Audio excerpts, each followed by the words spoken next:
sistema Echelon, pero no hay necesidad de sistema Echelon, como les acabo de demostrar. Basta un sensor acústico situado a unos cuantos metros y se acabó el asunto, ¿no? Y ya se sabe, repito, aquellos que trabajan de contrainteligencia no permitan que nadie entre a una reunión con un celular, y menos en una reunión que hay 10 o 15 personas. Yo parto del hecho de que por lo menos uno casi un celular está chuponeado, ¿ya? Pero ni el jefe debe entrar con celular. Si el jefe tiene algún cardenal, su ayudante afuera, su secretario lo llama, y solo el presidente, ¿ya? Y obviamente recomendar las contramedidas, lo que acabamos de decir de los consejos de ministros, y todavía grabados, o sea, con micrófono hablan, las ventanas del palacio, y decir, genial, ¿ya?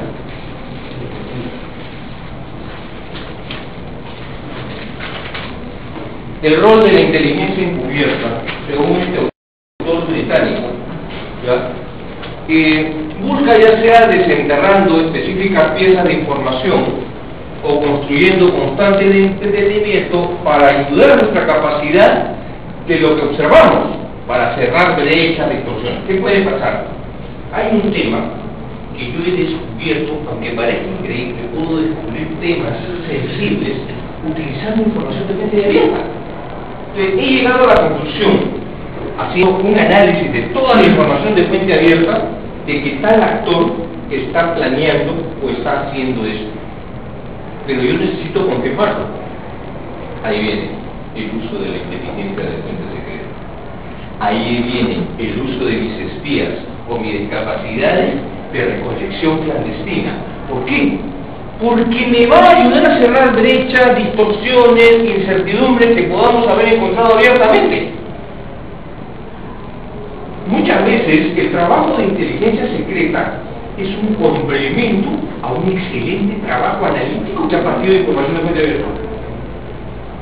Basta para confirmar, ¿no? Y para que podamos jugar más sabiamente, explicar más pertinentemente y actuar con más confianza y éxito, o a veces restringirse de actuar. En ocasiones, la mejor acción, la mejor decisión, el mejor uso de acción es no hacer nada, aunque parezca increíble, es no hacer nada. ¿Por qué? Porque los costos son muy altos, porque no tengo ninguna posibilidad, o porque actuando puedo revelar una fuente secreta muy bien situada, muy bien situada. Ustedes no se pueden imaginar cómo, analizando un informe de un servicio de inteligencia, tú te puedes dar cuenta hasta qué fuentes y métodos yo usaba. Puedes darte cuenta hasta qué fuentes y métodos utilizaron para la redacción de ese informe. Entonces, a veces tú puedes obtener una información, ¿no? Llegas a la conclusión, pero como quien te ha confirmado esto es un espía situado al más alto nivel, lo más seguro es que si tú actúas, lo quemas y no puedes utilizarlo para otras situaciones que sean mucho más graves o mucho más importantes que esto. Te repito, a veces lo mejor es no actuar. El siguiente punto.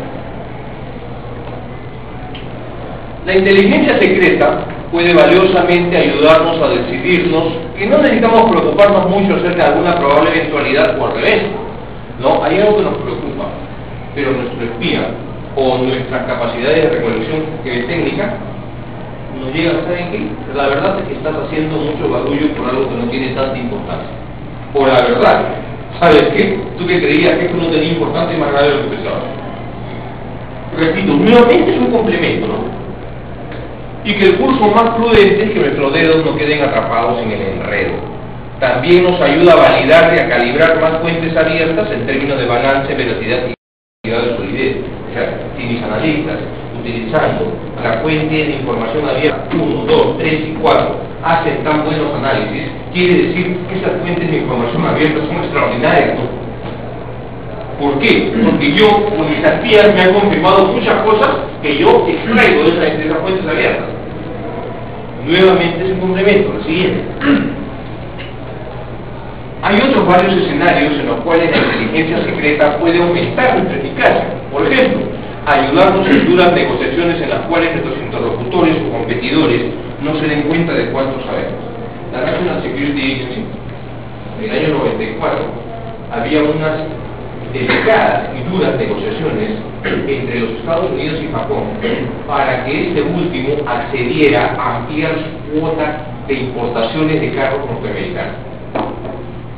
Las reuniones eran en Ginebra. Un equipo de la National Security Agency se trasladó a Ginebra y chuponió el hotel y los pisos donde estaba la delegación japonesa.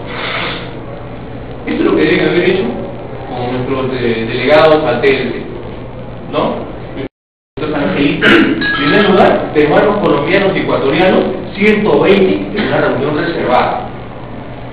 Perdón, 120 no reservada, ¿ya?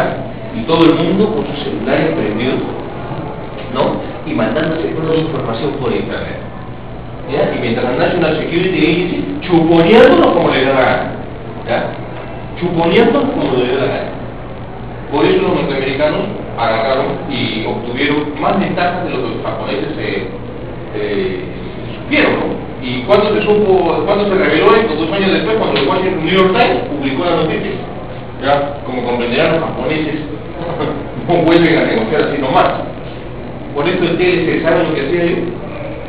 La reunión de la delegación de los peruanos, se reúnen los delegados peruanos y colombianos, ya se había retirado el Ecuador para la estrategia conjunta. ¿Cómo creen que los norteamericanos dividieron ante todo el chuponían, pues? Y yo veía el gordito por arriba,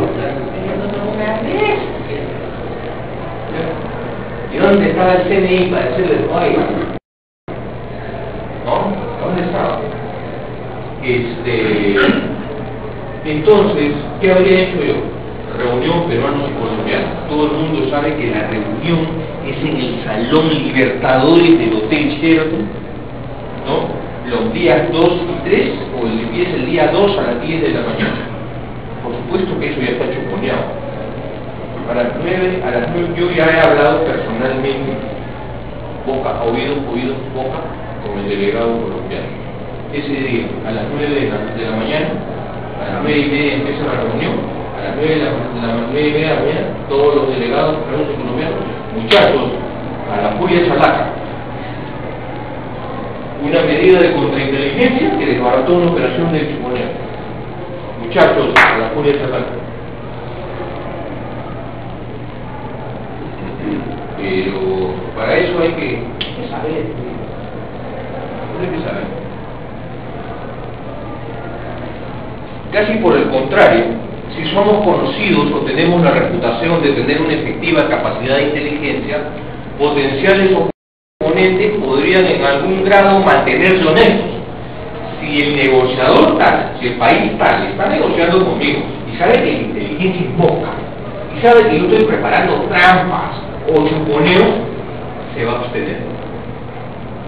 ¿Para qué? Para no caer en un escándalo. O yo puedo revelar eso, ¿no?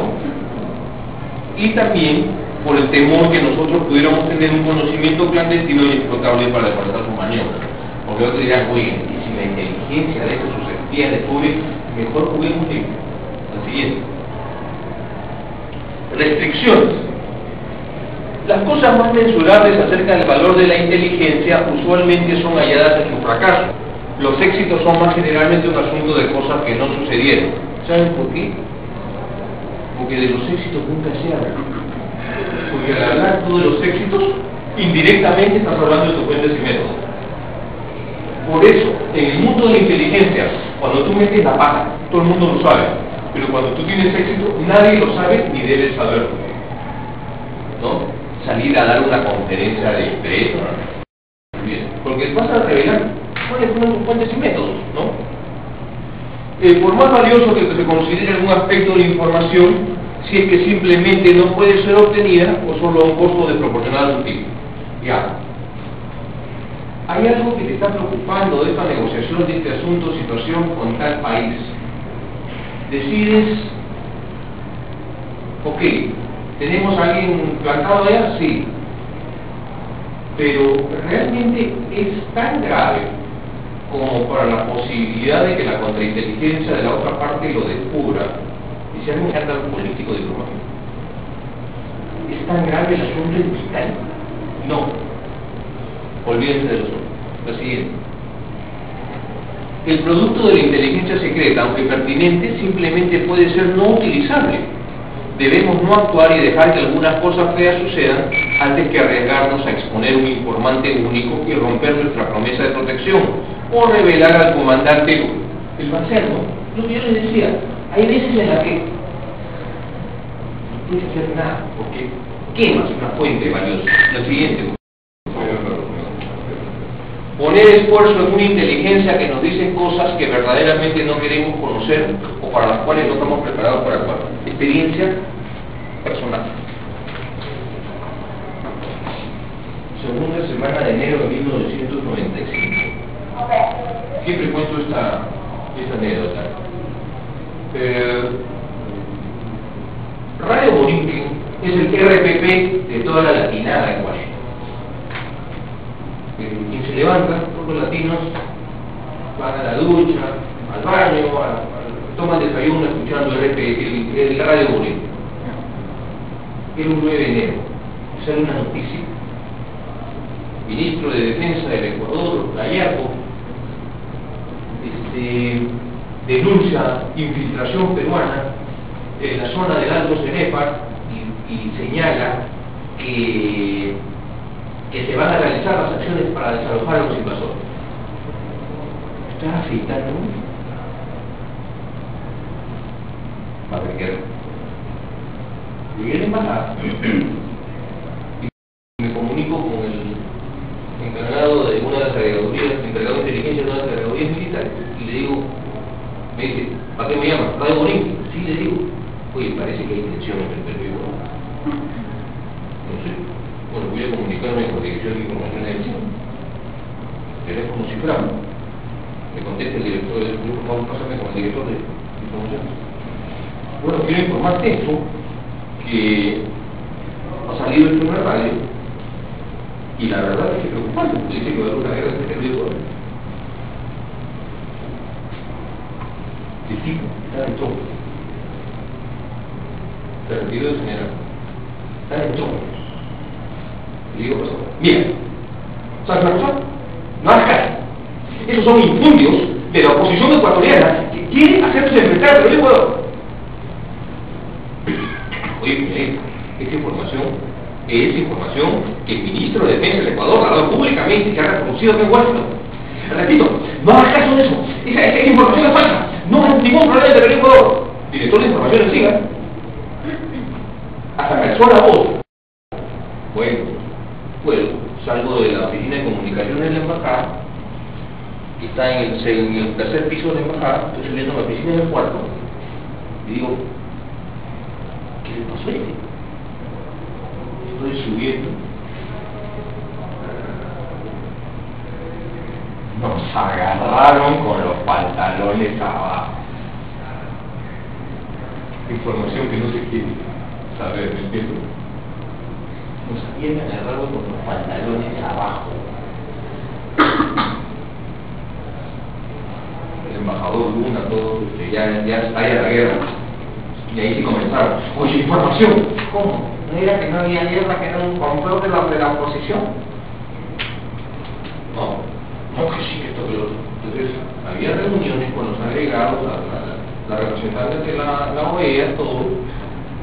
Y Luna dice, por favor, necesitamos saber cuál es la situación militar. Queremos saber. Queremos saber. Cable cifrado. El embajador solicita saber cuál es la información militar. La situación militar. Respuesta, cable cifrado. están muy bien atrincherados. Imbéciles. ¿Y ese no era nuestro trabajo? Detectar eso. Claro, cuando estaban preocupados por la primera reelección de Fujimori, se les pasó eso. Esa es la politización. Esto yo lo viví. Esto yo lo viví. Y ese mes, el de la guerra de Ceneba, fue el mes más tenso de toda mi vida. Y a mí que no me vengan con cuentos. Yo sé lo que pasó y sé cuántos muertos hubo. Y no fueron 53. No fueron 53. Y mi inteligencia fue un papelón. Eso sí, en términos de valentía de nuestros soldados y pilotos, fue una hazaña militar haber estabilizado el frente, sobre todo por la participación de nuestros fuerzas especiales. Pero la verdad es que, en términos de inteligencia, fue de las más grandes y grandes fallas de inteligencia en la historia militar del mundo. Un papel. Por más espléndida que sea la inteligencia secreta que obtengamos, en la práctica tiene que operar a través de varios prismas y filtros, los que podrían gravemente diluir, incluso destruir su eventual valor. Es lo que pasa. A veces llega una información a uno de fuente secreta, se lo das a un comité, o a un par de analistas, o a un grupo de analistas. Entonces siempre hay un genio que quiere darle su toque. O sea, siempre hay un imbécil, o varios imbéciles, ¿no? ¿Sabes qué? En vez de poner esto, le dan su toque y distorsionan totalmente la información.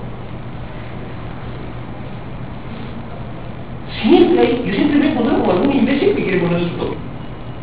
Y friega, ¿no? Porque tiene que intervenir. O porque es el analista más antiguo, o porque es general, o porque pero tiene que intervenir. Y cosa que no sepa, tiene que cambiarle la palabra. Y a veces cambiar una palabra cambia todo el sentido. Ese es un problema. Entonces de nada te sirvió toda la información a uno secreto que obtuviste. Porque hubo un genio que te la cambió. Por darle su toque. La siguiente, por favor. Los recolectores, que son los servicios de inteligencia, ¿no? Y su función, en teoría, es producir inteligencia determinada para el consumidor. Es decir, para los que toman las decisiones. Digo en teoría porque a veces los servicios de inteligencia, sobre todo algunas agencias centrales en algunos países, sirven para ¿cómo les puedo decir? Agencia de empleo del gobierno turco. Eso es lo que pasa, muchas veces. ¿No? Por eso digo, en teoría, esa es la función de los servicios de inteligencia. Para los que toman las decisiones y para los que las implementan en todos los niveles o campos de actividad. La función es auxiliar, no deben tomar decisiones. Esa fue la gran distorsión de la década pasada. Cuando tú tienes a un servicio de inteligencia nacional que toma las decisiones, no es objetivo. ¿Se dan cuenta? Se invirtió la pirámide. ¡Claro! Se invirtió todo. ¿Ya? Y no existe lo que dije, ninguna regla que obligue a los consumidores a hacerle caso. Tú puedes ser un excelente servicio de inteligencia, lo repito. Tu líder, o tu líder es tu ministro, tu comandante general, no necesariamente tiene que verse obligado a hacerte caso. Para eso es político, pues. Para eso es político. Los políticos son los que toman las decisiones. Muchas fallas de inteligencia, como lo dije, se dan porque no cumplieron bien sus funciones, no tanto, sino porque no se les hizo caso. Controles presidenciales, parlamentarios, a través de la prensa y la opinión pública. Esto quiero detenerme un poco. En Estados Unidos, los controles a los servicios de inteligencia se dieron a partir de 1977. Es reciente. Después del escándalo Watergate, se dieron las comisiones Church y Pike. Frank Church, el senador, y Otis Pike, el representante, hicieron un informe sobre la creación de los servicios de inteligencia. Si ustedes creen que lo que pasó en la década pasada es malo, lo que pasó en los Estados Unidos y los abusos que hubo, miren, fueron pero una pirámide de delitos en comparación a lo que está acá, delincuenciales. Por lo tanto, se establecieron unos controles, el Comité Selecto de Inteligencia del Senado y el Comité Selecto de Inteligencia de la Cámara de Representantes. Yo habré asistido al Congreso algunas 40 o 50 audiencias abiertas, tanto del Comité de Inteligencia, Comité de Asuntos Armados, Comité de Relaciones Exteriores, etc. En primer lugar, no es como acá, que todos se sientan en la misma mesa. Allá, los congresistas están en alto y el que va está así solito. Yo he visto tartamudear a secretarios de Estado, de Defensa, jefes de la CIA, los despedazan. ¿Saben por qué? Porque ellos son los representantes del pueblo. Y el pueblo tiene todo el derecho a saber qué mierda se están haciendo con su dinero. Los despedazan. A veces es visible. Ustedes ven a un secretario de Estado, a un secretario de Defensa, a un jefe de la CIA. O sea, sudar en público. ¿Sabes por qué? Porque es el ejercicio de la democracia. Cuando yo te doy miles de millones de dólares, ¿no?, para tu sistema de defensa, tu sistema de inteligencia, yo quiero saber qué es lo que estás haciendo con esa plata. Se supone que es la primera línea de defensa. ¿Ya? Y actualmente en el gobierno de Bush, el actual, ¿está funcionando ahora mismo? Muy buena pregunta. Porque se han relajado totalmente los controles de los servicios de inteligencia en aras de, o sea, están dejando de lado el respeto a principios constitucionales y legales en aras de una falsa sensación de seguridad, y están cometiendo cosas ilegales, ¿no? Que se ha comprobado la tortura, los vuelos clandestinos, Guantánamo y tantas cosas más, ¿no? O sea, tanto certificados que han caído más o menos en ese asunto, ¿no? Pero comenzaron a ejercer muy buenos controles en términos de inteligencia. Ustedes saben que el presupuesto, hasta el año pasado, el presupuesto de inteligencia era secreto. Porque si tú publicas el presupuesto, tus adversarios se dan cuenta a qué parte de inteligencia estás invirtiendo más. Por lo tanto, pueden tomar las contramedidas. Recién se ha hecho público el presupuesto últimamente es de 49.000 millones de dólares, casi la mitad del PBI peruano. ¿Ya? Entonces, los controles presidenciales. ¿Han visto ustedes cuál es la principal característica del CIN, del CNI, de la DINI?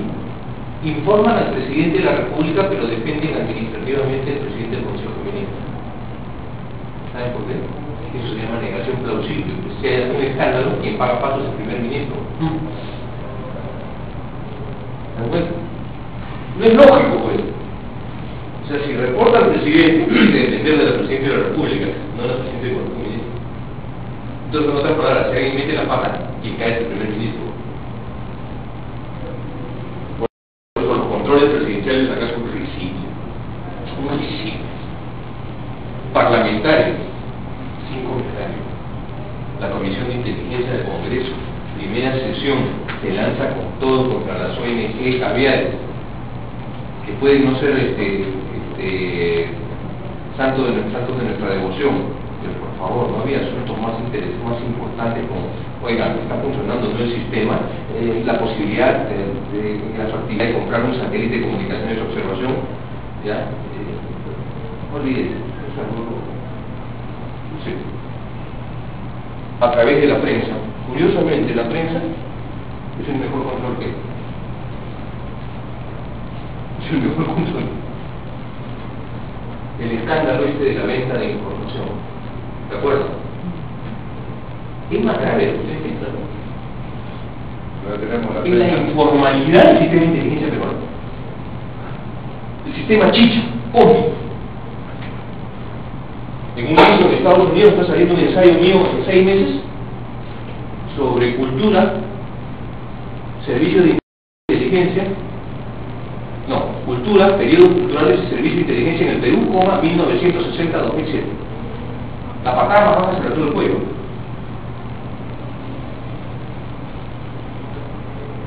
Es lo más informal, como una de mis conclusiones es seguir con esta informalidad, no solo es irresponsable, sino también suicida. Y eso va a salir en un libro en los Estados Unidos. ¿Ya? Entonces, la prensa es increíblemente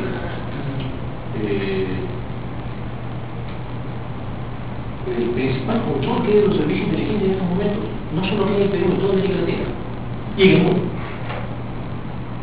Porque la prensa se averigua todo. Y cuando alguien se sale fuera de la línea, lo ampaña. Lo ampaña. Y sobre todo, ¿cuál ha sido el problema que hemos visto? Pues, han visto ustedes 8 jefes de inteligencia en el gobierno pasado. ¿Saben cuál es el problema? Que se dieron cuenta del valor de la información, sobre todo la información de fuente secreta, y quisieron convertirse en Tío Gladys, pues, de la versión chambrea. Y ahí tuvimos pues, todos los escándalos que hubo. ¿Se acuerdan ustedes? Al jefe de contrainteligencia del CNI complotando con un periódico de oposición para atacar al ministro del Interior.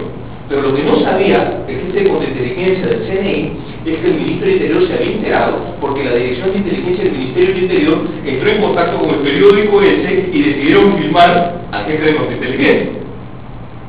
Una guerra de inteligencia al interior del gobierno de Alejandro Toledo. Eso es de chicha. ¿Ya? Es de chicha. Pero es reflejo del Perú. ¿Saben por qué?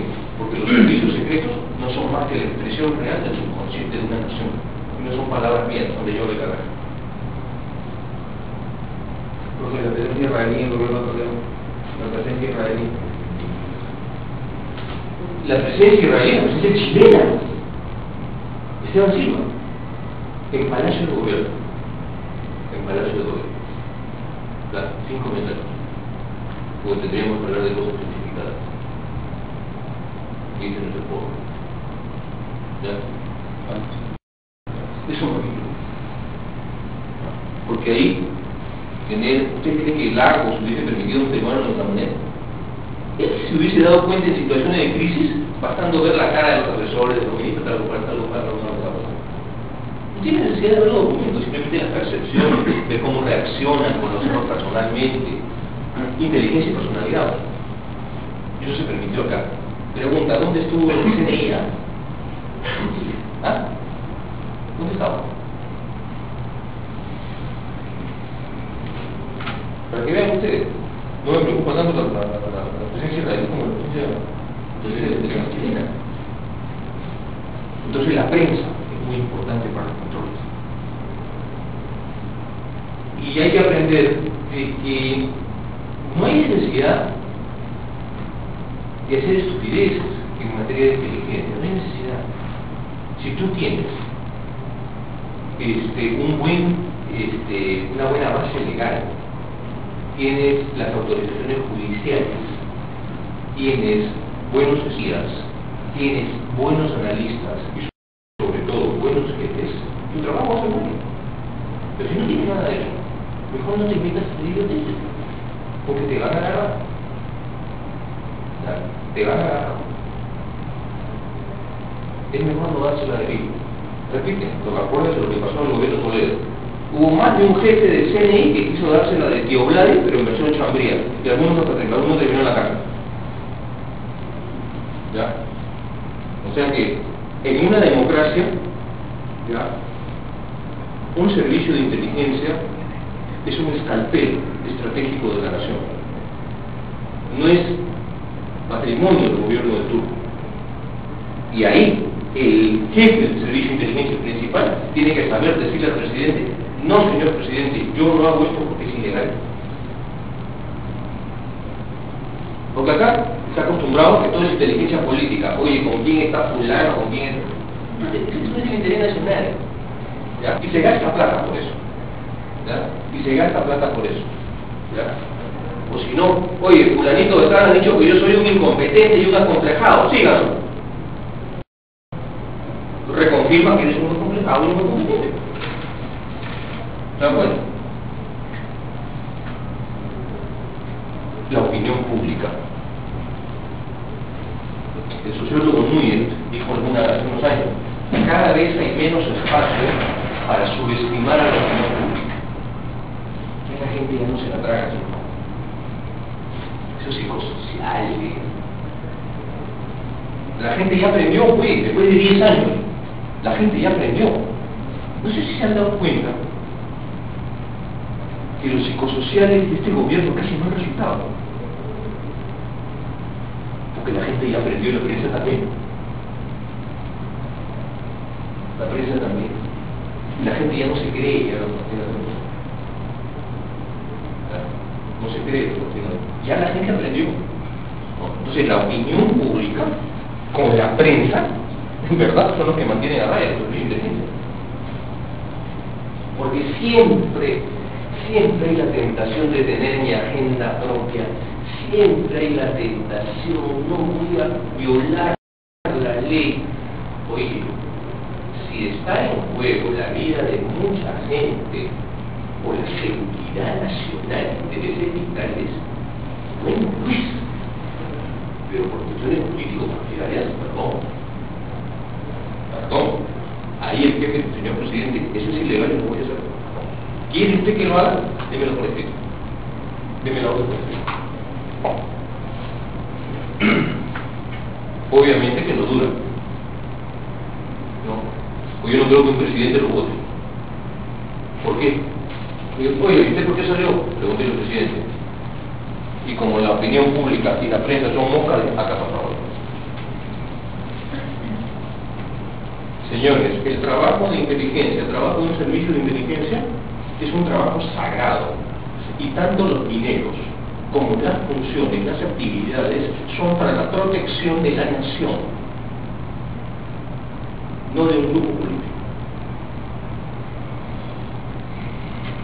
Y aquel que no entienda eso es un hipócrita, es un fariseo, ¿verdad? Y está en la década. La siguiente, por favor. Miren, por ejemplo, unidad estructural. En Francia, Alemania, Rusia es marcada, ¿no? Australia y Nueva Zelanda no tanto. Australia y Estados Unidos no tanto. Nueva Zelanda en el medio. En cambio, Gran Bretaña, Canadá, Israel descentralizada, ¿no? Otro tipo de sistema que después vamos a ver también. Integración analítica. Rusia centraliza todo. Canadá y Gran Bretaña, Nueva Zelanda en el medio, Estados Unidos, Australia, Francia, Israel más descentralizado, ¿no? Acá hay consenso, hay equipo chimenea. Intromisión política en Rusia, de mezclado, ¿no? Canadá, Gran Bretaña, en Estados Unidos hay separación, hasta antes de la guerra, oiga. Ahí fue una politización, pero espectacular. Lo siguiente, por favor. El análisis viene a ser el componente del proceso de inteligencia, ¿no? Bueno, ya esto lo hemos visto, ¿no? Acá, esto debe ser el analista, un funcionario provisto de gran imaginación, instinto y olfato, y la maravillosa cualidad de asociar ideas. Debe juzgar la data en términos de consistencia interna y en términos de consistencia con otra data. A los servicios de inteligencia, generalmente sobre la data, lo que se requiere es más y mejor análisis. La siguiente, por favor. Predicción y pronóstico, que es una cosa distinta, ¿no? Pronóstico, comprende juzgar contingencias y sopesar la probabilidad de resultados alternativos, ¿no? Pone los escenarios. En cambio, la predicción comprende el realizar juicios acerca de un resultado de un específico evento o situación o futuro. ¿Va a suceder esto? No va a suceder esto. La siguiente. Pronosticar y predecir dice que comprende usar diferentes herramientas analíticas y basarse en diferentes metodologías a hacer pronósticos.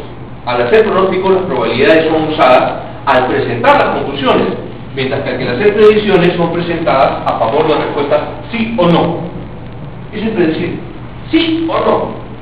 Cambio pronóstico no. Pronóstico supone tus escenarios, probabilidades. Claro. ¿No? Entre situaciones, la capacidad para distinguir entre situaciones que llaman a pronósticos y aquellas apropiadas para predicciones contribuye a la falla de inteligencia. Claro, porque cuando tú en vez de hacer, tú tenías que hacer una predicción y mandaste un pronóstico, sobre todo para situaciones rápidas, ahí confundiste a tu líder. Sí que tu líder, por ejemplo, no sabe tomar decisiones, lo confundiste. La siguiente, por favor. Problemas del análisis, apriorismo y burocratismo. Sucede en todo servicio inteligente. Cuando todo se burocratiza y hay preconcepciones, ¿no? Y no son capaces de salir de ese marasmo. Ocurre en la China, en Perú, en Cochinchina, en Estados Unidos, en cualquier sitio. Y es un gran problema en la noche. Consideraciones políticas. Ocurre acá, en Estados Unidos, en la Cochinchina, en cualquier sitio. Por ejemplo, un caso, no voy a hablar de peruanos ni norteamericanos, la guerra con Irak. Israel, 1973. Los servicios de inteligencia comenzaron a recolectar indicadores de alerta temprana que hablaban acerca de la posibilidad de que los países árabes atacaran a Israel. Acuérdense que 6 años antes había sido la guerra de los 6 días, en la que Israel tuvo una victoria aplastante contra sus vecinos árabes mucho más fuertes.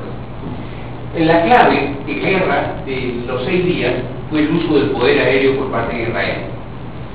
Entonces, el concepto y las consideraciones políticas por presión de Estados Unidos eran: no debe haber guerra con los países árabes.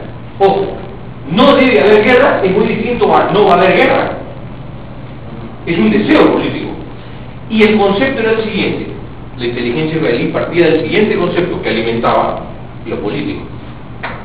Mientras los países árabes no tengan el equilibrio en poder aéreo o la superioridad de poder aéreo, no van a atacarlos. O sea, los israelitas comenzaron a analizar a los árabes como si fueran israelitas, con sus mismas preconcepciones. ¿Se dan cuenta? Pero ¿qué hicieron los árabes? No se preocuparon por comprar aviones, se preocuparon por comprar antiaéreos. Durante la guerra de Yom Kippur, que duró 16 días, fueron derribados 102 aviones israelíes, es decir, el 26.2% de su aviación. Uno de los 4 aviones israelitas fue derribado. O sea, mismo se nega. ¿Por qué? Porque Israel no se preocupó en aviones, se preocupó en antiaéreos. Y destruyeron un montón de tanques con los antitanques. ¿Ya? O sea, yo recién entendí la guerra del Cenepa cuando leí un libro muy concreto sobre la guerra del Yom Kippur. Y la conclusión que saco es que los asesores israelitas del Ecuador le enseñaron a pelearnos como los árabes les habían peleado ellos en el 76. No se puede imaginar las similitudes que hay entre ambas guerras. La sorpresa doctrinaria que significó tanto para israelitas como para peruanos. ¿Ya? Entonces, ¿qué pasó? Hubo tal presión que sobre todo el AMAN, la inteligencia militar, decía: oigan, nos van a atacar. Y entonces yo, analista, decía: oye, esta información alguno me ha venido, yo se la paso al jefe de mi departamento. Y mi jefe de departamento dice: oye, ¿cómo le voy a pasar al jefe del servicio si en la primera ministra Contra Miguel dice que no debe haber guerra? Ese fue el problema en la guerra de Yom Kippur. Fueron las consideraciones políticas. La estimación del poder nacional es difícil. O sea, ¿cómo medir el poder nacional de un país? Si el poder es cambiante, es dinámico, es situacional. Hoy día, el poder peruano, por ejemplo, el poder peruano hasta el 2002, 2003 que empezó Camisea era uno. Después de Camisea es otro. O sea, el poder va cambiando, sube, baja, es muy difícil. Comportamiento estratégico, sorpresa estratégica, eso es muy importante para los analistas. ¿Por qué? Porque hay que ver cuál es la forma de actuar del adversario, del potencial enemigo. Hay que identificar las constantes de comportamiento geohistórico, analizar la historia. Es muy importante. Y el engaño siempre está presente en el mundo de la inteligencia. Sun Tzu, siempre está presente el engaño. Y ahí viene la contrainteligencia para tratar de encontrar dónde está el engaño, si hay manipulación, si hay desinformación, etc. La siguiente. Acá entramos a contrainteligencia y acá nos vamos hasta las 10:30. Esto es importantísimo, pero no se le da la relevancia, la importancia que debe tener la contrainteligencia. Es el esfuerzo nacional que se realiza para contrarrestar las amenazas de inteligencia. En el primer curso de contrainteligencia que seguí en los Estados Unidos, en the Institute of World Politics con la Universidad de Boston, he seguido curso en la Universidad de Georgetown, ¿ya? O sea, allá es cuestión de bien, es común, no es el tajú y todas las cosas, ¿no? Bien, como acá, allá en Estados Unidos es otra cosa, ¿no? Pero miren, vamos a deconstruir esta definición, ¿no? Esfuerzo nacional. Cuando estoy hablando de esfuerzo nacional, no es solo los servicios de inteligencia, sus aparatos de contrainteligencia. Por ejemplo, ¿se acuerdan ustedes de la Unión Soviética? La Unión Soviética no solo era el trabajo de la KGB, era el pueblo que ayudaba. La Stasi en Alemania Oriental, ¿no? Han visto ustedes La vida de otros, La vida de los otros, esa extraordinaria película que ganó el Oscar a la mejor película extranjera. No era solo la Stasi, eran los cientos de miles de informantes que había en el pueblo alemán oriental, ¿ya? Por ejemplo, en Chile es muy difícil obtener inteligencia, ¿sabe por qué? Porque el ciudadano chileno tiene conciencia de seguridad. ¿Y saben qué? Que son de contrainteligencia natural. Un chileno jamás te raja de Chile delante de un extranjero. Jamás. Acá, olviden. Están hablando cosas importantes, relevantes, de ser un extranjero, cambian de tema, se cambian. Y eso ayuda a un trabajo de contrainteligencia, ¿no? Entonces, lo primero que se nos enseñó en el curso, el profesor David Mayo, nos decía, primero nos puso esto, recuerdo, en la primera clase.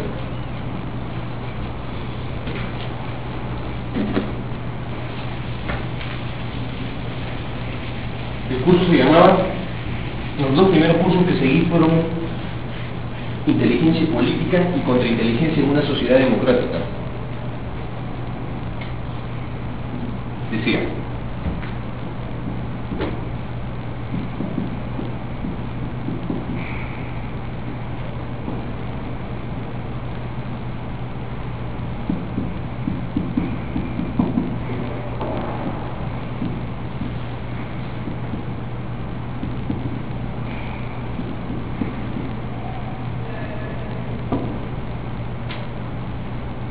muchachos, ¿cuál es la verdadera? Y hubo gente que dijo la primera, otra que dijo la segunda, dijo no, es la segunda. La tercera, es la segunda. Esto es un todo, es algo único. Contrainteligencia, no es contra inteligencia, no es contra inteligencia, es contrainteligencia. Y hay libros, hay manuales en todo el mundo que te hablan de esto, te hablan de esto, aunque parezca increíble. Pero es esto, como decía. ¿Y ustedes qué deben contrarrestar? Y él nos preguntaba, así de frente, preguntaba, ¿qué deben contrarrestar? Los servicios de inteligencia de nuestros enemigos. Para empezar. A los servicios de inteligencia de los grupos terroristas. Toma nota. De repente agarra y dice, muchachos, ¿y los servicios de inteligencia de los amigos? No, pues, los amigos no. Y ahí nos explica la cuestión de la inteligencia económica, lo que yo les había manifestado. Tu amigo estratégico puede ser tu competidor, incluso tu enemigo económico comercial, te está espiando. Si tú dices es solo contra los servicios de inteligencia hostiles o de enemigos, no puedes realizar acciones de contrainteligencia contra tus amigos, de alas, doctrinaria, organizacional y operacionalmente. Tú mismo te estás en manos de pero sobre todo intelectualmente, ¿ya? Entonces él nos decía, la contrainteligencia es para contrarrestar así, En general, las amenazas de inteligencia, es decir, vengan de quien vengan.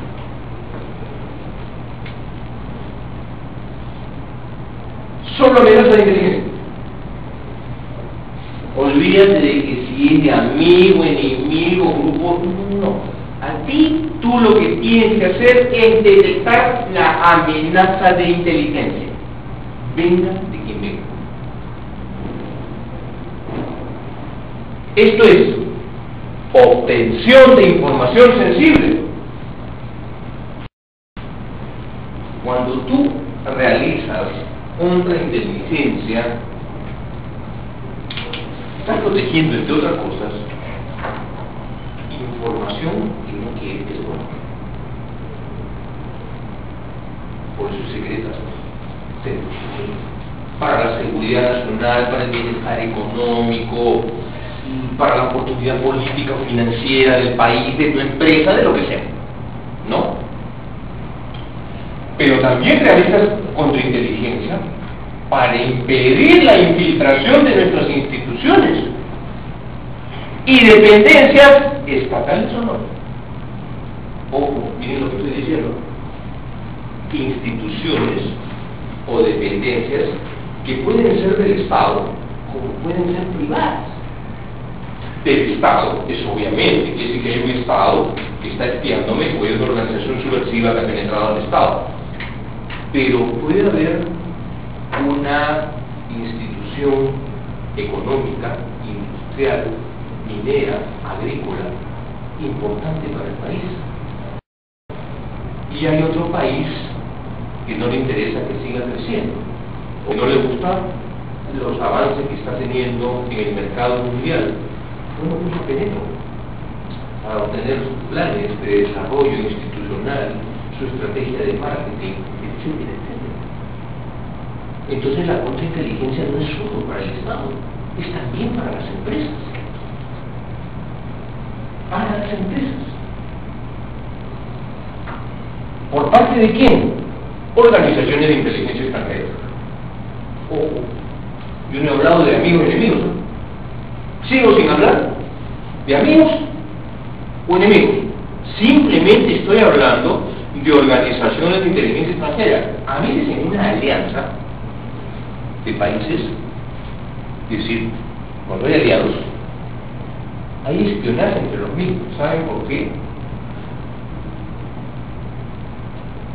Sobre todo de las partes más débiles de la alianza dicen, oye, ¿y este me va a acompañar hasta el final? A ver, entonces espías en realidad. Eso es muy común en las alianzas, sobre todo de tipo militar. Organizaciones de inteligencia extranjeras, obviamente, tratan de obtener información, métodos, fuentes, identificación de agentes en su territorio, personalidad de los líderes, una imagen de la capacidad del personal que puede haber en ese servicio de inteligencia, etcétera, ¿no? Subversivas también. Miren, el terrorismo, entiendan algo. Todo acto terrorista está precedido de un ataque de inteligencia por parte del perpetrador. Repito, todo acto terrorista está precedido de un ataque de inteligencia por parte del perpetrador. Lenin dijo, la estrategia es la elección de los puntos de aplicación de las fuerzas. Es la mejor definición de estrategia que yo he conocido, pese a mi conocida y reconocida tradición anticomunista que tengo, pero es la mejor definición que he conocido de estrategia. Elegir los puntos en donde vas a aplicar tus fuerzas.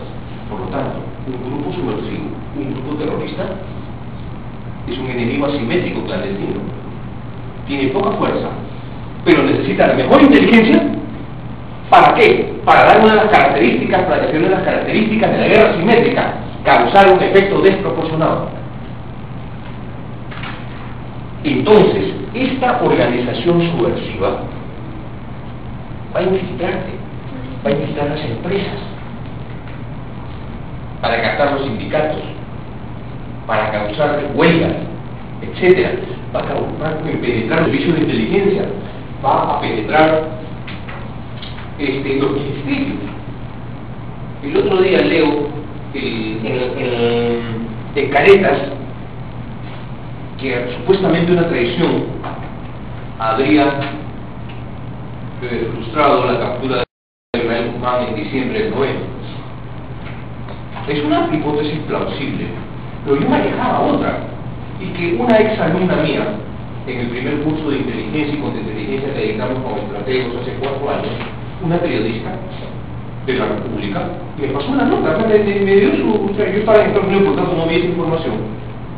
Durante 13 años, Sendero tuvo a un espía en la Dirección de Inteligencia de la Policía, el suboficial de segunda, Rolando Camacho Rojas. Ustedes no se pueden imaginar toda la información que le dio a Sendero Luminoso. Vean ustedes la República del 17 y 20 de septiembre de 1996. Van a tener que ir al archivo. Y es una de las más extraordinarias. Y el tipo, Sendero, lo metió a la escuela de la policía, salió de los primeros de su promoción, entró a trabajar en inteligencia, lo mandaron a la universidad a estudiar, sacaba las mejores notas, ¿ya? Él es uno de los más extraordinarios topos que ha tenido grupos subversivos en el mundo. No se pueden imaginar la cantidad de operativos que frustró por parte de la inteligencia policial contra Sendero Luminoso. Eso es lo que hace un grupo subversivo.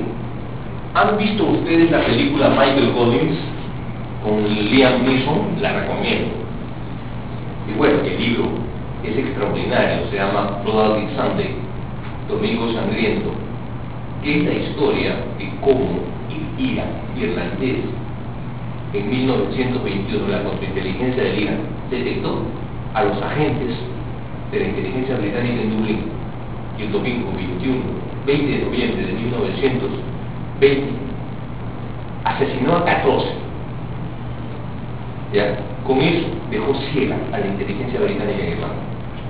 Pero ¿quién no descubrió la contrainteligencia del Irán? Estoy por conseguir un libro que se llama Michael Collins Intelligence Wars, la guerra de inteligencia de Michael Collins, para comprender todo lo de la guerra simétrica, terrorismo urbano, inteligencia y grupos terroristas urbanos. Hay que leer a Michael Collins. Hay que leer a Michael Collins. ¿Ya? Entonces, los subversivos van a estar muy interesados en penetrar. Obtienen la información.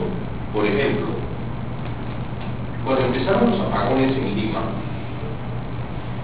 esa información, o sea, no es que tú vuelas,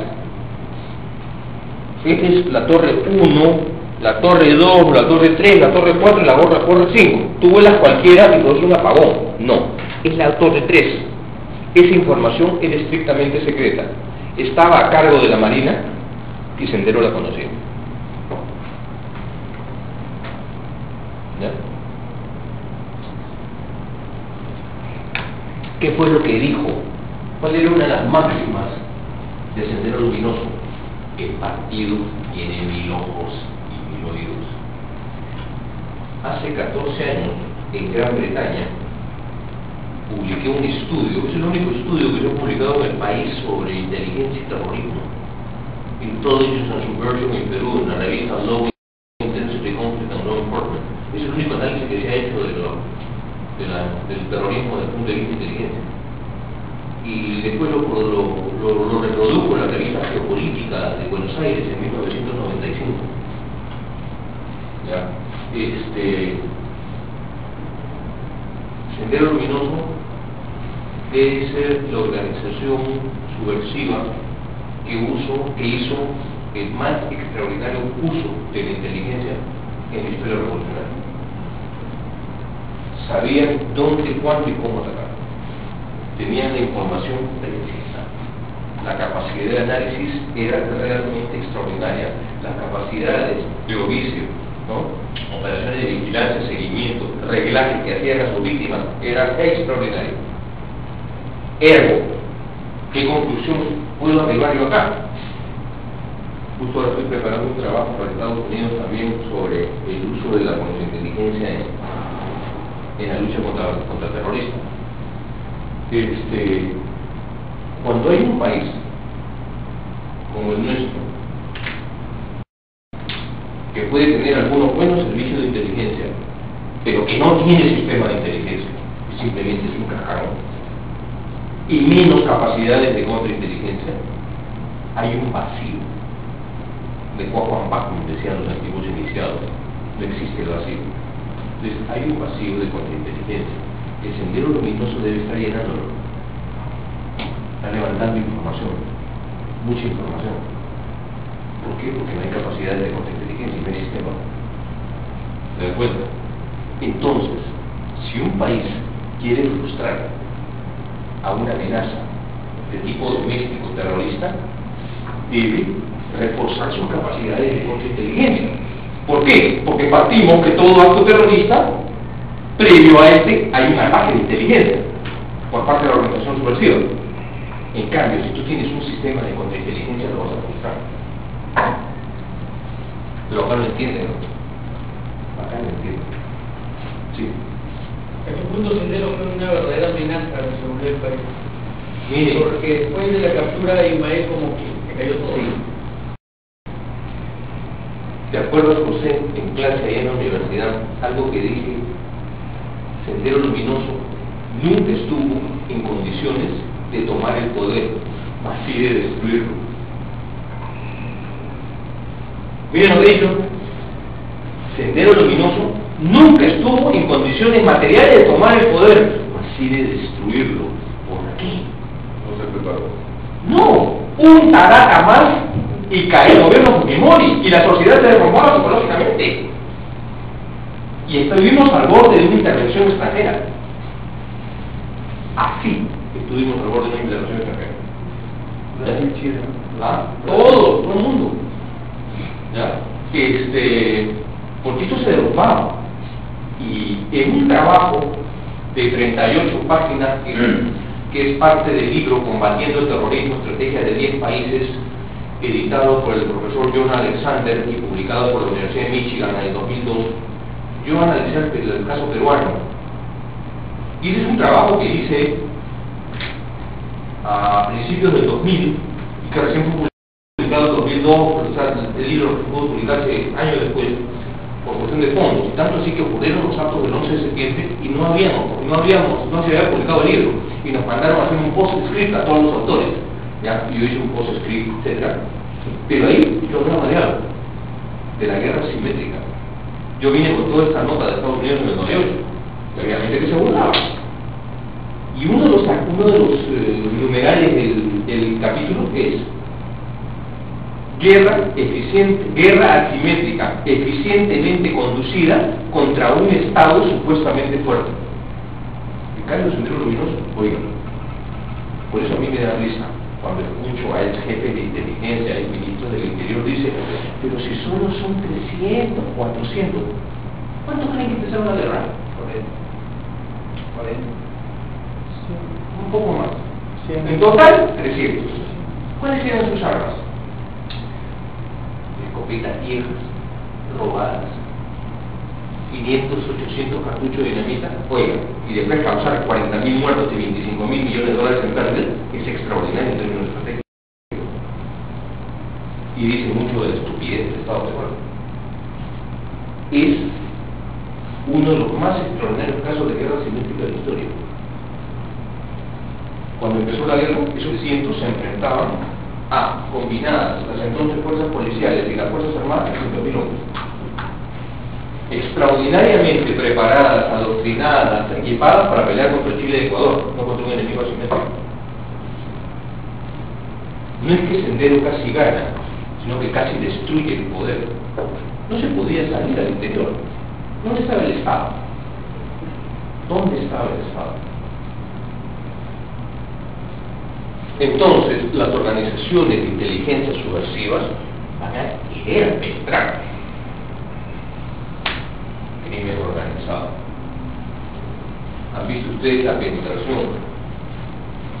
Antes que me olvide su partido, ¿han visto el caso de la espía de la FARC en el CAEM colombiano? Se descubrió por una laptop que cayó en un campamento de la FARC. Esta había sido invitada como funcionaria de un municipio, no me acuerdo cuál, al curso del CAEM colombiano, el equivalente al CAEM peruano, ¿no? Y la otra era muy dicharachera, muy guapa, andaba con unos escotes hasta el ombligo y era espía de la FARC. Imaginen la cantidad de inteligencia que usó. Eso ha salido en Semana, la revista, semana.com, hace 3 semanas, ¿no te decían? Profesor, Sí. con respecto a lo que se decía antes de pasar a otro y del sendero, ¿acaso con lo que se está diciendo no está favoreciendo lo que el sendero buscó, que es la construcción del mito del sendero? No, es que no era un mito. No, el sendero buscó el mito. Sí, no sé, Abimael era el mito. El mito se derrumbó, por eso el sendero está dividido. Ahora, en verdad, ¿sabes cuál es la gran suerte del Estado peruano? Tú no puedes hablar de un sendero, tienes que hablar de sendero. El que sigue Guzmán, el que sigue Feliciano, y el día que Guzmán unifique a los tres, se reinicia la matanza. A mí me cabe la menor duda. Y ojo, el próximo sendero es urbano. De hecho me dirán por qué. Porque después del 11 de septiembre, 11 de marzo, 7 de julio, ¿no? Bali, Casablanca, hay que ser un terrorista muy estúpido para poder irse al monte, ¿no? Los campos de batalla de futuros ciudadanos. Pero Sendero no fue derrotado justamente por venir a la ciudad.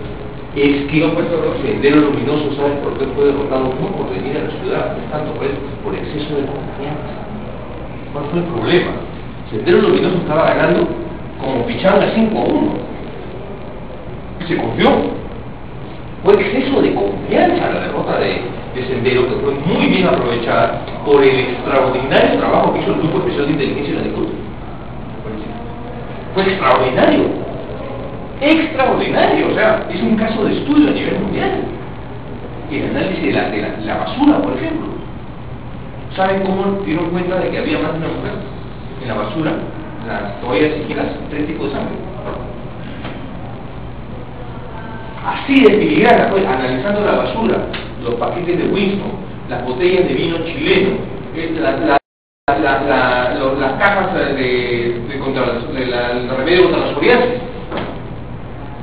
Un extraordinario trabajo de inteligencia que hizo la DICOTE. Y es una vergüenza el lío de viejas entre Etín Vidal y Benedicto Jiménez. Es una vergüenza. Eso va contra el Estado.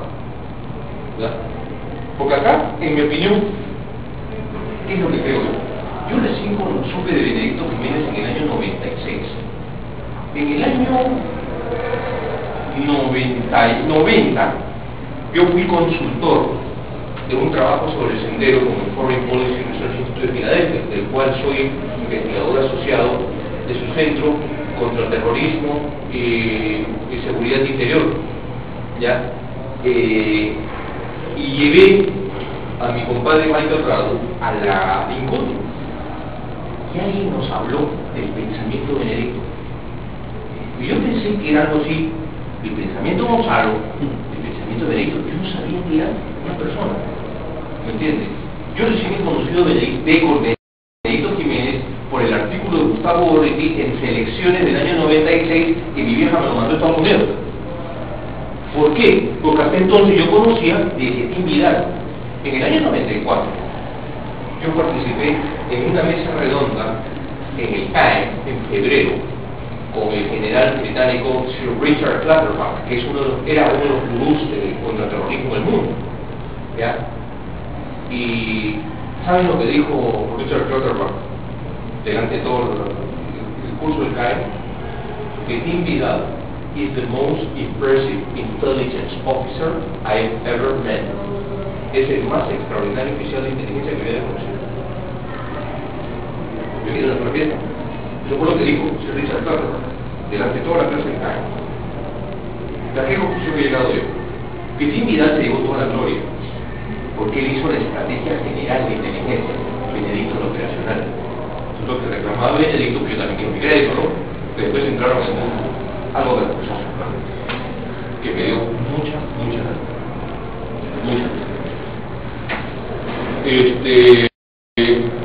Entonces, crimen organizado es una de las grandes amenazas de los estados y de las sociedades. Está en poder el crimen organizado, sobre todo, por ejemplo, en las mafias del narcotráfico. También ustedes la noticia de hoy en la República. Han destituido no sé cuántos policías en el BRAE porque decomisaban la droga para revenderla. Eso no es verdad, porque yo buscaba cuidar en 98, 99, 2000 y pasaba, por ejemplo, autos de Huánuco o de una ciudad más allá, no recuerdo el nombre, de Huánuco, en el motor, todos los autos que salían de... Sí, yo estuve como parte del curso de verano en la Universidad de Boston en julio pasado, enseñándole a los alumnos que vinieron acá para 3 semanas en Ayacucho, fuimos a Huanta. Me llamaba la atención los retenes que hay de la dinámica, toda la carretera Huanta. Ustedes están yendo y por los cerros ves a los mochileros. Por los cerros ves a los mochileros. Están haciendo trabajo conmigo.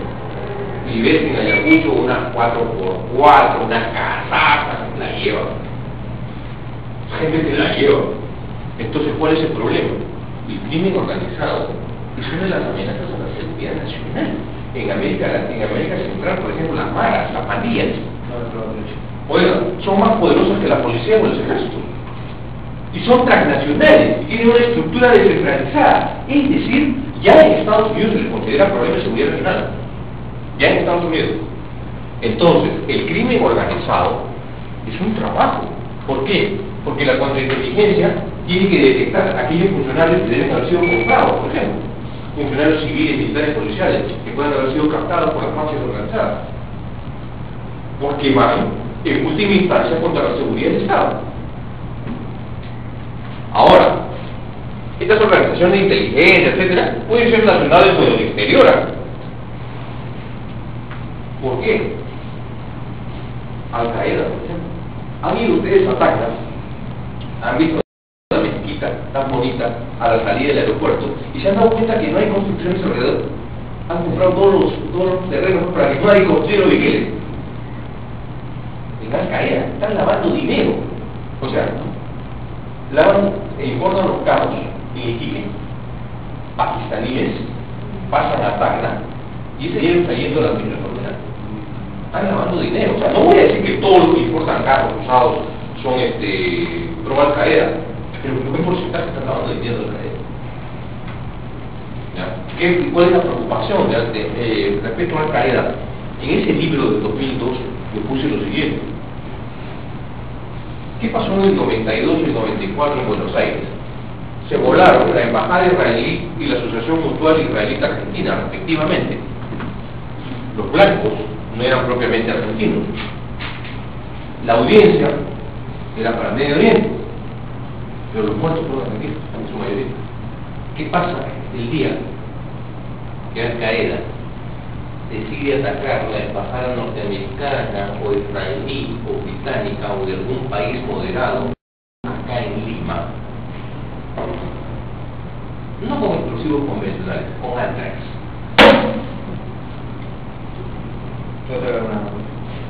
Y estoy muerto. Y colapsa el sistema. Nosotros hemos tenido el equivalente a un ataque bacteriológico, que fue la epidemia del cólera. 1.200 muertos y el sistema de salud se colapsó. ¿Ustedes se imaginan un ataque bacteriológico o químico acá? ¿Ustedes qué creen que es esto de los virones que encontraron? Han probado la capacidad de reacción. Han probado la capacidad de reacción. Y no es casualidad que la policía acaba de inaugurar su unidad contra químico, bacteriológico, radiológico. Señores, ataques químicos, bacteriológicos, radiológicos, eventualmente nucleares, por parte de grupos terroristas, no es que vayan a suceder la pregunta de dónde y cuándo, nada más. A cualquiera le puede suceder. ¿Ya? Y para eso hay que estar preparados. Entonces la inteligencia de organizaciones extranjeras puede estar actuando acá de subversivas, ¿no? Las amenazas pueden ser inmediatas, latentes o potenciales, ¿no? O sea, yo tengo que ver esas amenazas de inteligencia. ¿En qué grado? Tengo que dar una gradación. Ahora, contrainteligencia comprende actividades de vigilancia e investigación. ¿Para qué? Detectar y neutralizar esas operaciones de inteligencia. La pregunta es, ¿cómo en una democracia yo utilizo, por ejemplo, las llamadas técnicas intrusivas? Ese es el problema. En una dictadura es más fácil utilizar contrainteligencia que en una democracia. Y ese es el reto de cómo una democracia se defiende utilizando técnicas clandestinas, intrusivas, necesarias, pero dentro del marco constitucional y legal. ¿No? Porque acá tienes que seguir, tienes que interceptar teléfonos, emails, tienes que hacer penetraciones físicas de los sospechosos. Van a hacerlas sin autorización judicial. Y por otro lado, los jueces te van a dar la autorización, tendrán la conciencia suficiente para, no deberíamos crear unos juzgados especiales en temas de seguridad nacional. ¿Qué pasa si un juez te llega la información de que Al Qaeda o Sendero Luminoso van a volar un hotel en las próximas 24 horas? Bueno, en la PEC, ¿Ya? Y buscan la autorización judicial y el juez no está o no quiere darle. Y tú sabes dónde están los sospechosos. Te caes encima.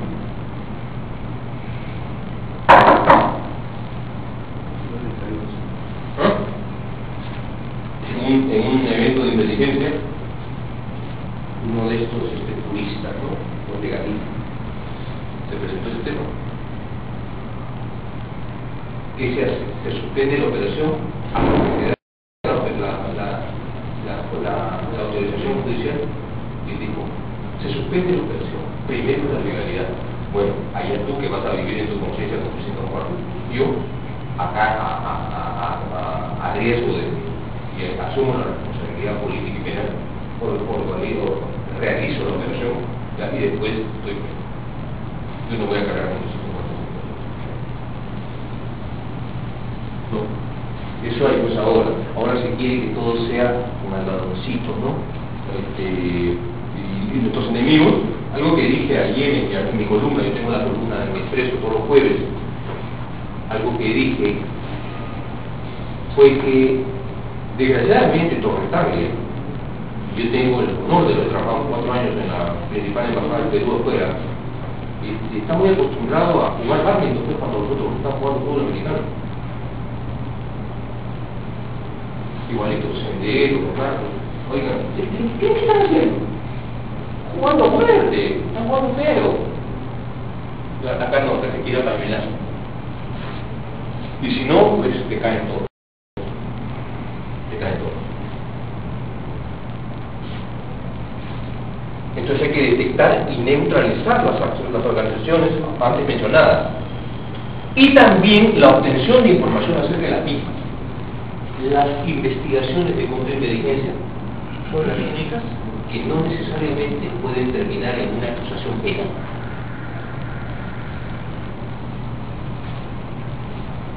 Ilegal, alguna vez también en la Católica, en un seminario de inteligencia, me miró no voy a decir su nombre, uno de estos caviaritos, me miró así, que el imbécil no sabía lo que iba a decir, pero ya me estaba sacando la cruz, ¿no? Porque hay lo que se llama la información y el engaño. Entonces, si tú detectas a un espía, ¿no? Supongamos terrorista, en cierto lugar del Estado, o le caes, lo capturas, o mejor, a través de él, sin que él lo sepa, desinforma a su organización. Al final su organización va a dar cuenta de tú no has visto nada. Y otra es lo dobles, lo conviertes en agente doble. ¿Entiendes? Es una organización de contrainteligencia, una operación de contrainteligencia puede seguir durante mucho tiempo. Recuerden lo que dijo John Le Carré en una de sus novelas, en La Casa Rusia: espiar es esperar. Espiar es esperar.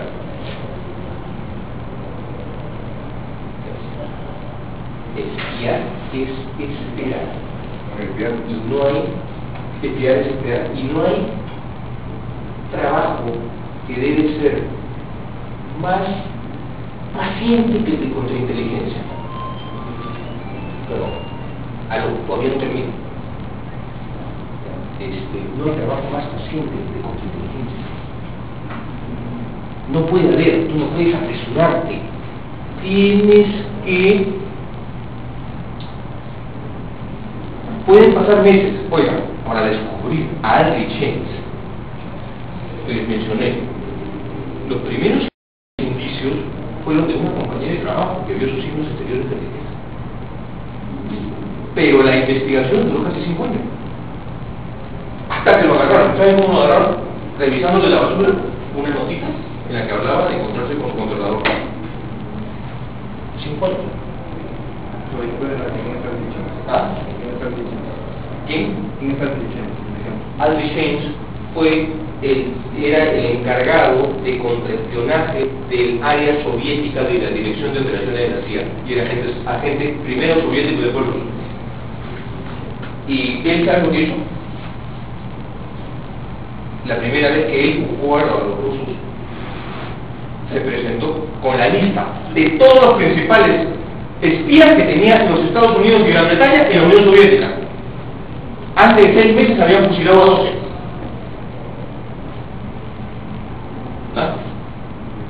Y le pagaron como $5 millones.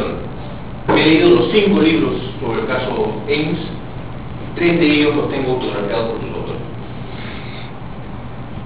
Es un caso de estudio.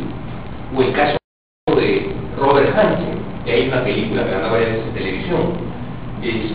Robert Hansen era un oficial de contraespionaje del FBI, un genio en computación, que entre 1979 y el 2001 espió para los soviéticos y para los rusos.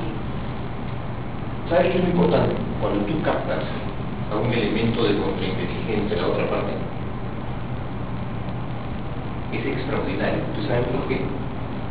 Porque contrainteligencia protege los secretos, pero para proteger los secretos tienes que conocerlos. ¿Entiendes? Entonces, si tú captas a alguien de la contrainteligencia de tu adversario,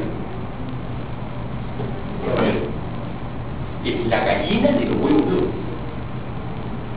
¿Por qué? Porque él, para proteger los secretos, tiene que conocerlos, pues. Tiene que conocerlos. Por eso fue 2 golpes extraordinarios. ¿Saben cómo lo agarran a Ames? Acaba de salir un libro en los Estados Unidos que también lo estoy pidiendo.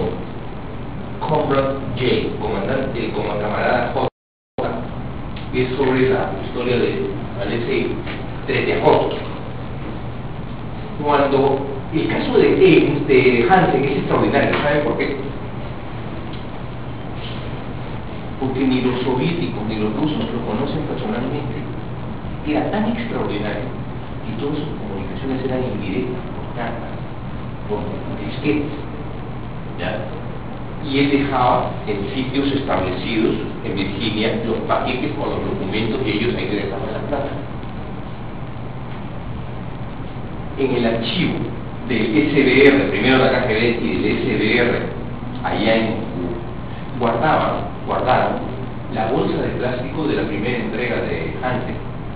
Y una vez uno de la KGB en Washington deciden comunicarse. Usted sabe que en Estados Unidos usted puede llamar a un teléfono público, tiene su número. Entonces el otro lo graba. Y eso está en el archivo. Detectó. Se robó el file de Hansen y ponen de los gringos y los 6 millones de dólares. Entonces, ¿qué pasa? Estaban las huellas de Hansen ahí y su voz. Pero ya el daño estaba hecho. Y por eso una investigación de contrainteligencia hace lo que es tan difícil, es tan dolorosa, que se produce lo que John Le Carré decía: ahora debemos tratar de volver a poner el dentrífico dentro del tubo. ¿Han visto qué difícil es? ¿Por qué? Porque el daño ha sido tal. Entonces ahora hay que resarcir el daño. Y ese es el asunto. Tratar de poner el dentrífico dentro del tubo. Y ese es el problema.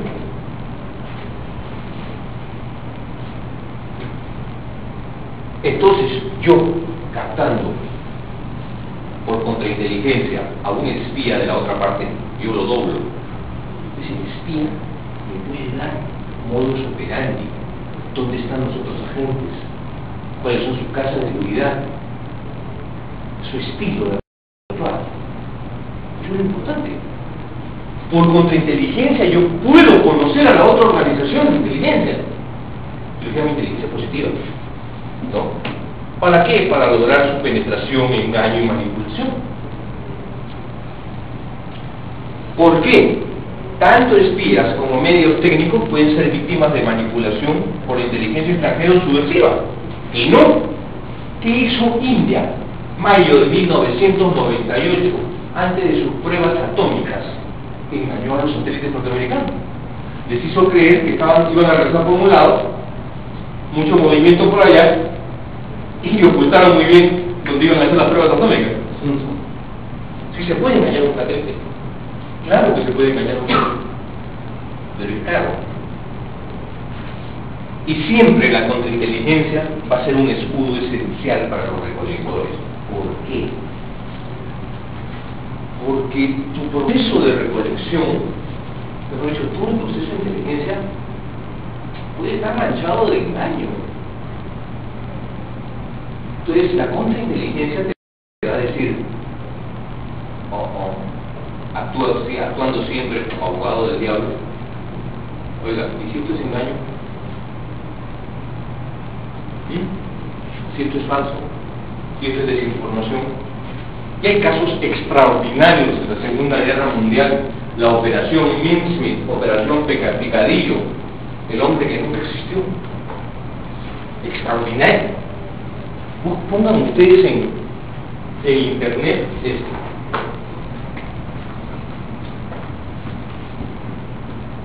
Operación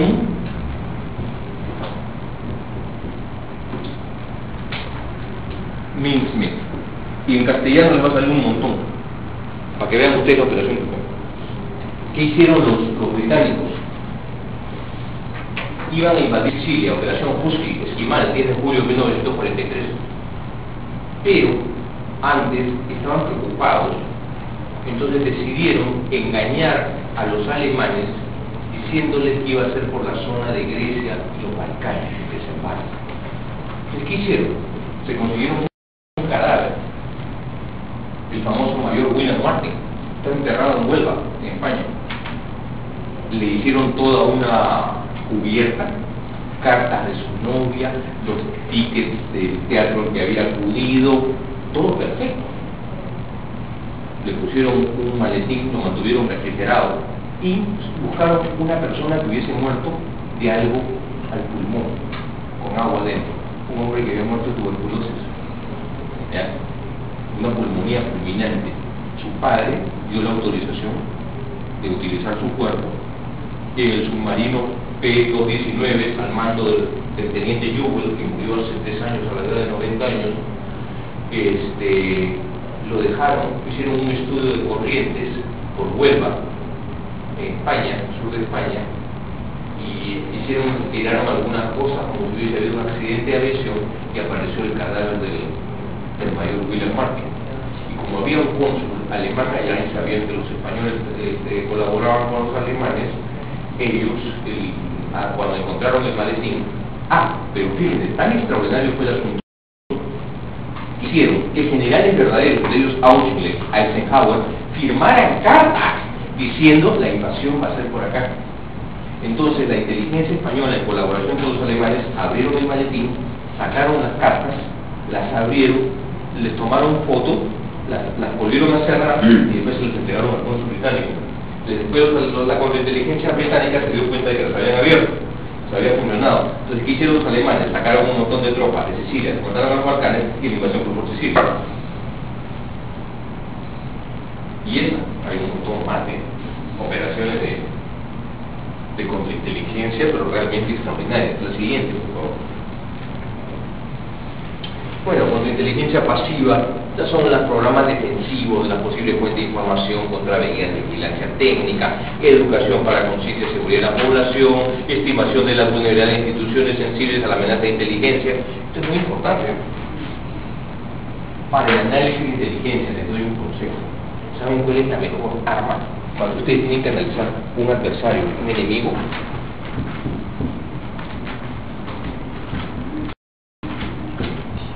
Empatía.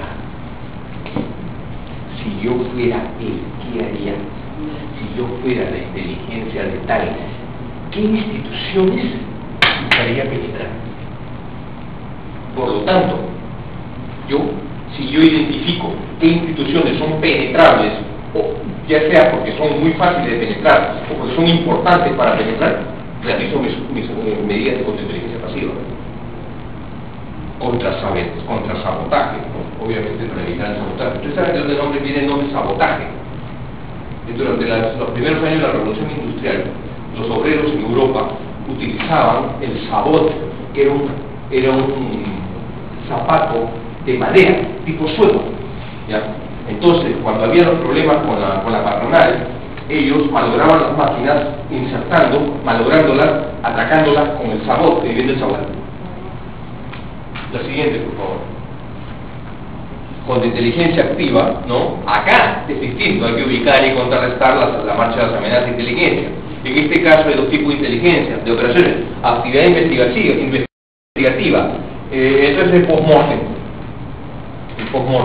y actividad de contrarrestación, y este es agresivo. Acá es contraespionaje y contrasabotaje en el sentido de acción, no como el punto anterior y contraterrorismo. Acá es cuando sueltas a los perros. El símbolo del contrainteligencia es el pitbull. Acá sueltas a los perros. La siguiente, por favor. Y el contraespionaje penetra y explota una operación, un jamming o seeking de otro actor, controlando y neutralizando la amenaza que conlleva, ¿no? Simultáneamente, esta también crea la oportunidad de recolectar inteligencia positiva. ¿Has visto? Esto ha sido un global, así, un borochazo de contrainteligencia, ¿ya? Es muy interesante y muy importante. Ahora, ¿cuál es mi opinión? En los países desarrollados, ¿qué es lo que tenemos? En sus sistemas de inteligencia, las principales agencias. Ustedes ven, en Estados Unidos, para campo externo, tienen a la CIA. Para el campo interno, al FBI, contrainteligencia, etc. En Inglaterra, el MI6 para afuera, el MI5 para adentro.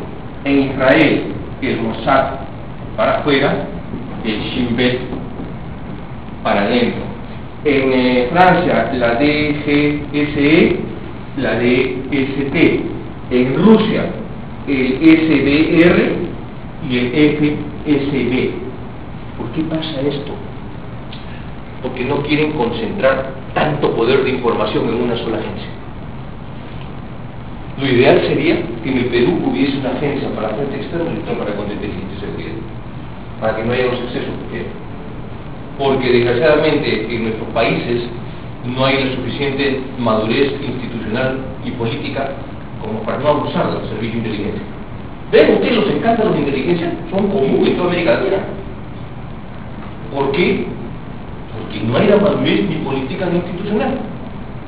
Bueno, les agradezco la atención brindada. Para cualquier cosa que pueda servirlos, mis emails